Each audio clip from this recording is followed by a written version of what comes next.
for a long time. 1, 2, 3, 4, 5. I honestly think. Mic check 1, 2, 3. Hello, hello.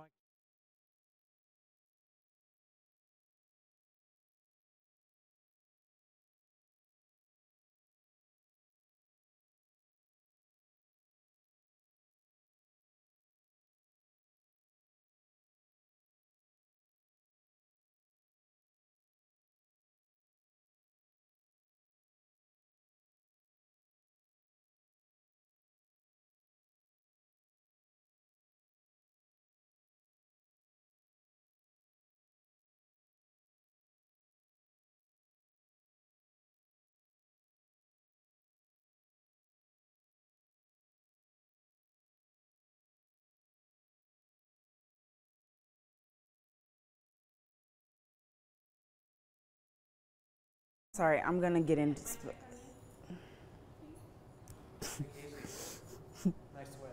Thanks. Yeah. Good evening. I'm Cameron Taylor. Thanks for joining us.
With coverage you can count on, this is Channel 3 Eyewitness News at 11.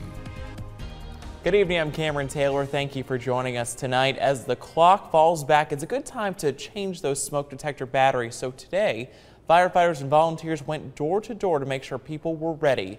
And Channel 3's Caitlin Chastain tagged along with them to see how they helped. From one house to the next, firefighters and Red Cross volunteers are making sure homes in this community are protected against fires. I mean, you hear about house fires and you think, yes, I got to get those up there. You know, I have to get them replaced. And then time goes on and you forget again. Nancy Greenfield had 2 smoke alarms put in her home. They don't have any smoke detectors in the home. We keep forgetting to get new ones up. So it was wonderful to have that. Replacing her smoke detectors. It's something she had on her to-do list for a while. The dead one's on top of the refrigerator to remind us, and we've lived here 3 years and we still haven't gotten a new one, so it could have been a while. And something firefighters say they hear a lot. Every year we see a lot of residents that don't have smoke detectors or don't have working smoke detectors. So it sometimes surprises us. Not only are teams making sure there are smoke alarms in the home, they are also making sure they work and that there are enough alarms in the home to protect the whole house. Firefighters say they do this in neighborhoods twice a year and try to pick places where they've seen a lot of fires. They hope it helps remind people to make that small little change that could save their life. It's a wonderful thing. Everybody, you know, we all forget to replace our batteries or get new detectors, and it's important. At the time change, make sure you check your batteries and make sure your smoke alarms are working, because it can save your life. In Chattanooga, Caitlin Chastain, Channel 3 Eyewitness News. And volunteers checked on roughly 250 homes today. You may remember 3 fires broke out within 4 days in the Lookout Valley community in September. A house on Lake Lakewood Circle caught fire around 7 o'clock tonight. When Dallas Bay volunteer firefighters arrived, they saw flames coming through the roof. We're told they found the fire in the kitchen area. Now, no one was home at the time, and it's unclear what sparked the fire. Well, it looks like it'll be warm tonight and possibly muggy. Let's check in with meteorologist Nick Austin for our first look at the forecast. Hey, Nick.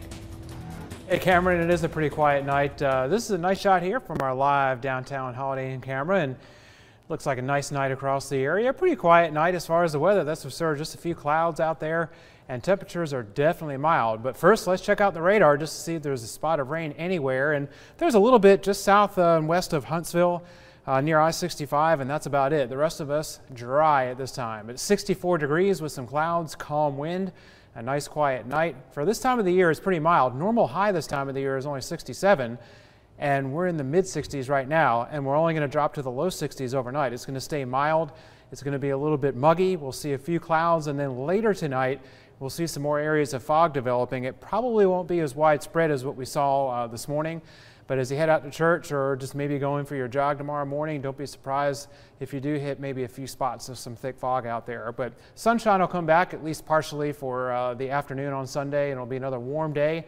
Better rain chances coming next week. I'll have your 7-day forecast coming up in just a bit. All right, thank you, Nick. A person is safe after their pickup truck went off the road and down a steep embankment. Take a look right there. Firefighters with the Tri-Community Fire Department responded to the crash near Standifer Gap Road and Running Brook Lane. The driver managed to get out of the truck and wasn't hurt. Firefighters used a 24-foot extension ladder to reach the driver. And family members from across Hamilton County gathered today with one goal in mind: to find their loved ones. Several agencies helped families file a missing persons report made possible by a new law. Channel 3's Casey Freeman tells us how it impacts our area. Casey. Cameron, here in Hamilton County, there are currently 7 unidentified persons and 23 active missing person reports. Today, there were multiple families that came out to begin the search for their loved ones. This year is the first missing persons event to help family members properly file a report no matter how long someone has been missing. The Help Find the Missing Act recently was passed in June, and it requires coroners and medical examiners to release information to the TBI and a nationwide Department of Justice database. Before the bill, families were left in the dark during the search process. It's a funeral that will not end. They don't have a place where they can go and visit their loved one. They're constantly wondering, are they out there? What kind of conditions are they living in? At this event, family members provide medical records, photographs, DNA samples, and any other information they have about the missing person. Officials with the National Missing and Unidentified Persons System says while families are waiting for answers, they should use social media as a way to start their own search. We'll begin gathering other case-related information. Obviously, we're going to collect DNA samples from them today. That will act as a profile in CODIS for them. It generally takes roughly 4 to 6 months with the lab, before that profile is completed and put into CODIS, and then we wait. At any given time, there are 85,000 missing person cases nationwide. Sergeant Vincent Holloman with the Chattanooga Police Department says it's almost impossible to solve cases that families wait a long time to report.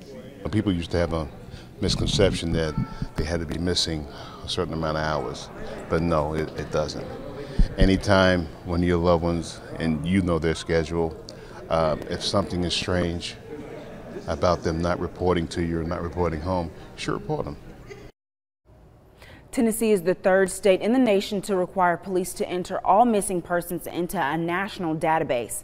Live in the studio, Casey Freeman, Channel 3 Eyewitness News. All right, thank you, Casey, for that report. In Walker County, Georgia, deputies are searching for this missing woman you see right here. 42-year-old Ginger Ann Brown was reported missing by her family. She was last seen in the Rossville, Georgia area on September 30th. If you know where she may be, call the Walker County Sheriff's Office. Ahead here on Eyewitness News at 11. Heavy snowfall in the Sierra Nevada mountain range caught many drivers off guard today.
Welcome back. President Donald Trump is in Japan as he begins a 12-day trip to Asia. He's scheduled to meet with Asian allies about the growing North Korea threat, as well as trade deals with the U.S. But the president's unpredictability, as well as the shadow of the Russia probe, may weaken his negotiating position. Here's NBC's Sarah Dahl with the story. A last stop in the States before a landmark trip to Asia. The president and first lady laying a wreath at the USS Arizona at Pearl Harbor. A moment of reflection ahead of a nearly 2-week trip, with stops in Japan, South Korea, China, Vietnam, and the Philippines. Much of the trip expected to focus on issues involving North Korea and the country's nuclear threat. The president attended a closed-door briefing with the Pacific Command to meet with military leaders deeply entrenched in North Korea's strategy. It's a lot of talent. There's a lot of tough people and a lot of talented. The trip comes at a precarious time for the president, who this week saw his former campaign chairman indicted and another advisor plead guilty as a result of the investigation into possible collusion between his 2016 campaign and Russian officials. All I can tell you is this: there was no collusion. There was no nothing. It's a disgrace, frankly. Across the U.S. Saturday, protesters spilled into the streets, including in Mr. Trump's home state of New York. Why, we refuse to be intimidated. A president out of the country, but unable to leave behind controversy and the ongoing Russia probe. Sarah Dahl, NBC News. In Tennessee, Republican State Senator Jim Tracy has been appointed as Tennessee Rural Development Director for the U.S. Agriculture Department by President Trump. Tracy has served in the state Senate for 24 years. Now, it's unclear whether he'll be required to lead the Tennessee General Assembly to take on his new federal position. And the first snow of the season fell in the Sierra Nevada mountain range today, catching many off guard. Some areas are predicted to get up to 2 feet of snow. Many drivers had to scramble to get chains for their tires and all the necessary supplies to withstand the inclement weather. And here in the Tennessee Valley, we're not dealing with snow, but fog. These are some pictures sent in by Channel 3 viewers. You probably saw this morning. Beautiful scenes from the Tennessee Valley you see right here. And if you have pictures you'd like to share with us, send them to pics@wrcbtv.com. That's PIX at wrcbtv.com. Ahead here on Eyewitness News at 11, one of the world's largest rowing regattas returns for its 13th year to the scenic city. We'll look at the first day of the competition next.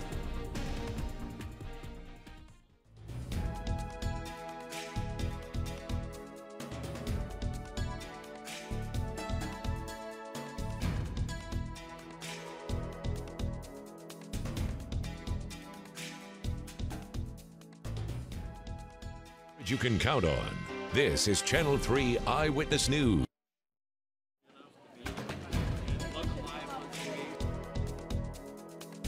It's a very unique place for us. So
with coverage you can count on. This is Channel 3 Eyewitness News at 11. Well, if you didn't already know, the head of the Hooch is back in Chattanooga for its 13th year. More than 1,200 boats were on the water today for time trials. Around 9,000 athletes are in town participating in one of the largest in the world rowing regattas. The rowers, who are anywhere from 14 to 80 years old, race 60-foot-long boats over a 3-mile course that ends at Ross's Landing. The regatta director explains why Chattanooga makes sense for this competition. Chattanooga is a very unique place for us. One is the river is really good for that kind of a racing, but also the venue here. We have enough space to spread out. 900 boats are expected to be on the water tomorrow, beginning at 7:50 a.m. Fog delayed part of the competition today. Now let's head over to meteorologist Nick Austin. And Nick, will fog be an issue for tomorrow morning?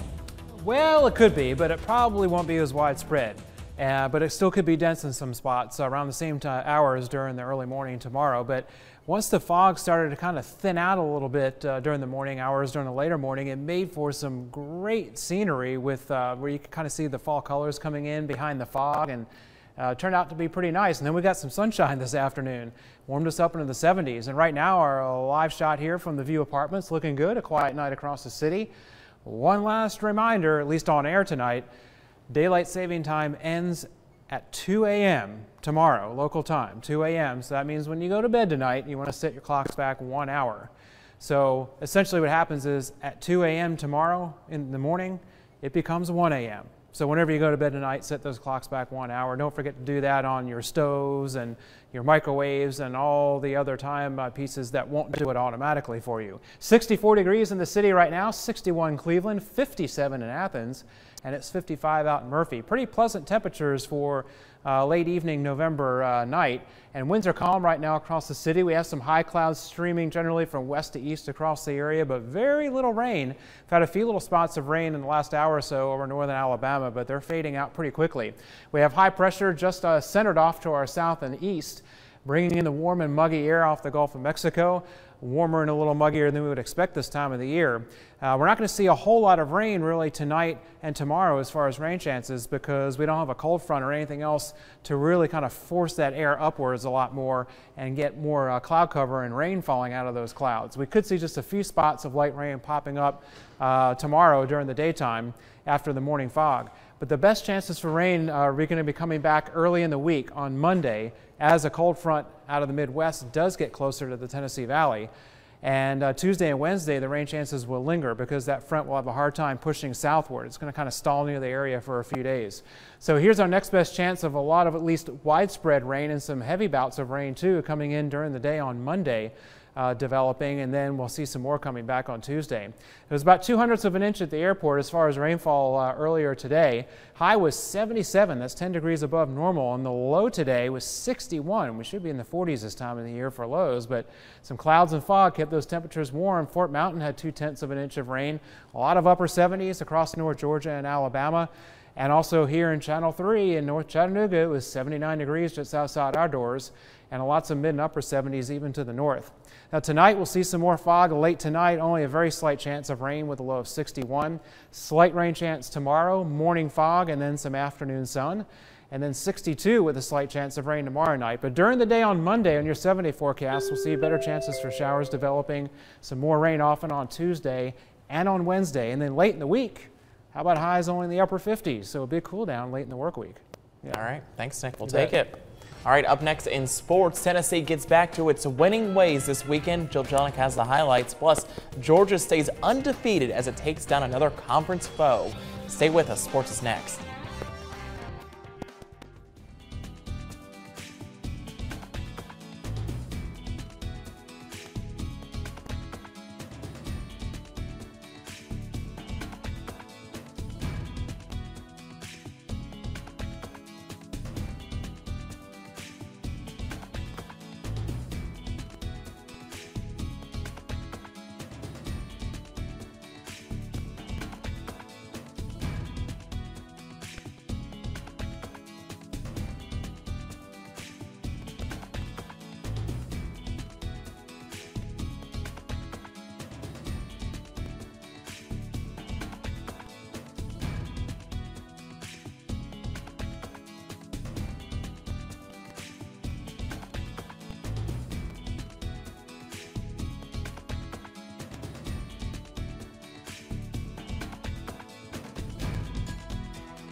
Welcome into sports, everyone. Thanks for staying up late with us. Big Orange fans will sleep a little bit easier tonight, at least easier than the last couple weeks. Tennessee snapped its 4-game losing streak tonight with a win over Southern Miss. No, it's not an SEC win or a very flattering win, but it's still a win nonetheless. Tennessee came into the night having won its last 11 straight over non-conference opponents. And even though the Vols offense has been quiet as of late, it was in full blast tonight. Early on in the first quarter, Tennessee gets on the board first as freshman quarterback Jarrett Garantano holds onto the ball and punches one in from 3 yards out. Vols up 7-0. But the injury bug bites the Big Orange again. Garantano didn't start the second half due to what looked like an ankle injury. So freshman quarterback Will McBride comes in and the Vols don't miss a beat. Running back John Kelly takes the rock and runs it 20 yards for the score. Kelly would add another touchdown late in the third to put the Vols up 24-10. And that score would hold. Tennessee snaps its losing streak and improves to 4-5 on the season. The Vols will now get ready to take on Missouri on the road next weekend. Meanwhile, down in Athens this afternoon, the Bulldogs were looking to improve to 9-0 for the first time since 1982. But the Gamecocks wouldn't let them off easy. After an early score by Sony Michel, South Carolina ties it up there as Jake Bentley hits Brian Edwards back at the end zone. They originally called it incomplete, but it would be overturned, and Will Muschamp was all about it. 7-7 ball game at the start of the second, but Georgia kicks it into full gear after that. True freshman quarterback Jake Fromm throws a fade toward the sideline. Somehow, Javon Wims gets a foot in, giving the Bulldogs a 14-7 lead. Then, start of the third, Georgia adds some insurance as Fromm throws a 20-yard dime right into the hands of Mecole Hardman. Bulldogs outlast the Gamecocks 24-10 to stay perfect at 9-0. With the win and some help from Ole Miss today, Georgia also locks up its first SEC East title since 2012. Head coach Kirby Smart, though, was quick to remind everybody their work is far from over. I think there's a lot of pride at this university. I played here. I mean, I get 100 texts when we win from people that are either I coached when I was here before or played with, and they're proud of the work we've done. But they don't measure races at the 60, 70, 80 meter mark. You know, they're going to measure them at the finish, and that's our goal. Also in the SEC tonight, Alabama is playing host to LSU right now as we speak. The Crimson Tide currently leads 24-10 over the Tigers, but there's still a little bit of time left in the fourth. Alabama quarterback Jalen Hurts is having himself a night with over 200 yards and 2 scores. Again, this game's still in action, but if the Tide holds on, they will stay perfect just like Georgia. Over in the Southern Conference today, the Chattanooga Mocs were just one play away from making history this afternoon. Never before had UTC beaten 2 top 10 teams in one season. And coming off their upset win over Samford last week, the Mocs look to do it again, this time against the 8th-ranked Wofford Terriers. Now, this one took a little while to get going. The real action didn't start till late in the fourth quarter. Mocs still looking for their first touchdown of the day. They trailed 14-6, but they didn't give up. With 20 seconds left in the game, former Bradley Central star Cole Copeland throws it back in the end zone, and Bingo Morton comes down with the catch. Mocs, though, need to go for 2 to tie it up. They snap it here to Darrell Bridges, who then tosses it to Alfonso Stewart, and Stewart throws it to a wide-open Cole Copeland. UTC sends it into overtime. Wofford would score on its first possession, so the Mocs then counter with this Alfonso Stewart touchdown. So now to double overtime we go, but this time the Terriers pick off Copeland's pass and would then kick a field goal for the win. UTC loses a heartbreaker 24-21 in double overtime. The Mocs now fall to 2-8 overall. UTC is off next week before hosting ETSU for the season finale. And lastly, switching over to the hardwood. No, it's not quite basketball season yet, but we did get a little taste of it tonight as the Mocs played host to Francis Marion for an exhibition game. It was our first real look at the new team, as well as first-year head coach Lamont Paris. The Mocs have zero starters returning from last season, which might explain their sluggish start tonight. UTC had to play catch-up for the first half hour of the game. The Mocs then took a 1-point lead later on, but they saw it slip away in the final minutes, ultimately falling short 68-63. 4 Mocs reached double figures though. McKinday London led all scores with 17, while Rodney Chapman posted a double-double with 14 points and 13 rebounds. The Mocs now have just 1 week left until they open the season next Friday on the road against Wyoming. So we got a lot of football wrapping up, and then we have basketball, so it just keeps going. I love it. That Mocs football score, though, that's just devastating for them. Another heartbreaker right for there. the Mocs. Yeah, great effort by them tonight. This close. So close. All right. Well, Nick, we've had some weird weather lately.